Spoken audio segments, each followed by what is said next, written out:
Walton. ध्यान दें कि ग्राहम ने शुरुआत में ही यह घोषणा की है कि यह पुस्तक आपको यह नहीं बताएगी कि आप बाजार पर कैसे काबू पाएंगे। कोई भी सच्ची किताब यह नहीं कर सकती। इसके बजाय यह पुस्तक आपको 3 शक्तिशाली सबक सिखाएगी। पहला, आप अपरिवर्तनीय नुकसान की बाधाओं को कैसे कम कर सकते हैं। दूसरा, आप टिकाऊ लाभ प्राप्त करने की संभावनाओं को अधिकतम कैसे कर सकते हैं।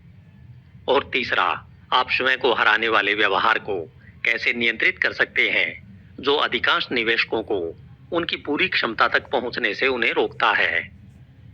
1990 के उत्तरार्ध के उछाल के वर्षों में, जब टेक्नोलॉजी शेयरों का मूल्य हर दिन दुगना हो रहा था, तब यह सोचना या कहना बेतुका लगता था कि आप अपने सभी पैसे खो सकते हैं। लेकिन 2002 के अंत तक डॉट कॉम और दूरसंचार शेयरों में से कई ने अपने मूल्य का 95% या उससे अधिक खो दिया था। एक बार जब आप अपने पैसे का 95% खो देते हैं, तो आपको शुरू करने के लिए 1900% लाभ प्राप्त करना होगा। यह जोखिम लेना मूर्खतापूर्ण है कि इससे बाहर निकलना लगभग असंभव है।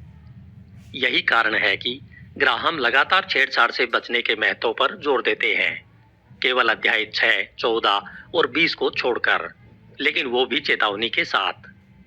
लेकिन इससे कोई फर्क नहीं पड़ता कि आप कितने सावधान हैं, आपके निवेश की कीमत समय के साथ घटती रहती है। हालांकि कोई भी उस जोखिम को खत्म नहीं कर सकता। ग्राहम आपको बताएंगे कि इसका प्रबंधन और अपने डर को नियंत्रण में कैसे करें। क्या आप एक इंटेलिजेंट इन्वेस्टर हैं? अब एक महत्वपूर्ण सवाल का जवाब दें। ग्राहम के इंटेलिजेंट इन्वेस्टर का क्या अर्थ है? इस पुस्तक के पहले संस्करण में ग्राहम इस शब्द को परिभाषित करते हैं और वे यह स्पष्ट करते हैं कि इस तरह की बुद्धि के साथ आईक्यू व एसएटी स्कोर का कुछ लेना देना नहीं है। इसका मतलब केवल प्रशिक्षु, अनुशासित और सीखने के लिए उत्सुक होना चाहिए। आपको अपनी भावनाओं का उपयोग करने और अपने लिए सोचने में भी सक्षम होना चाहिए। ग्राहम इस तरह की इंटेलिजेंस बताते हैं कि मस्तिष्क की तुलना में चरित्र अधिक विशेष है। इस बात के सबूत उपलब्ध हैं कि उच्च आईक्यू और उच्च शिक्षा बुद्धिमान निवेशक बनने के लिए पर्याप्त नहीं है।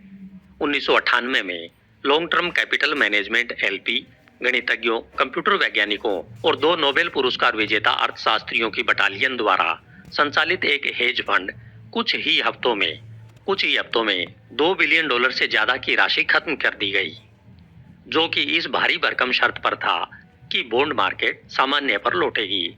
लेकिन बॉन्ड मार्केट अधिक से अधिक असामान्य होती गई और एलटीसीएम ने इतना पैसा उधार लिया कि इसके पतन ने वैश्विक वित्तीय प्रणाली को बहुत छोटा बना दिया। और 1720 के वसंत में सर आइजैक न्यूटन ने साउथ सी कंपनी, जो कि इंग्लैंड में सबसे हॉट स्टॉक थी, के शेयरों का स्वामित्व हासिल किया।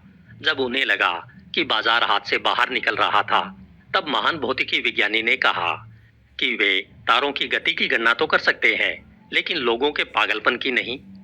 न्यूटन ने अपने साउथ सी के 100% शेयरों को 7000 बॉन्ड में बेच दिया। लेकिन कुछ महीने बाद बाजार में एक जबरदस्त उछाल आया।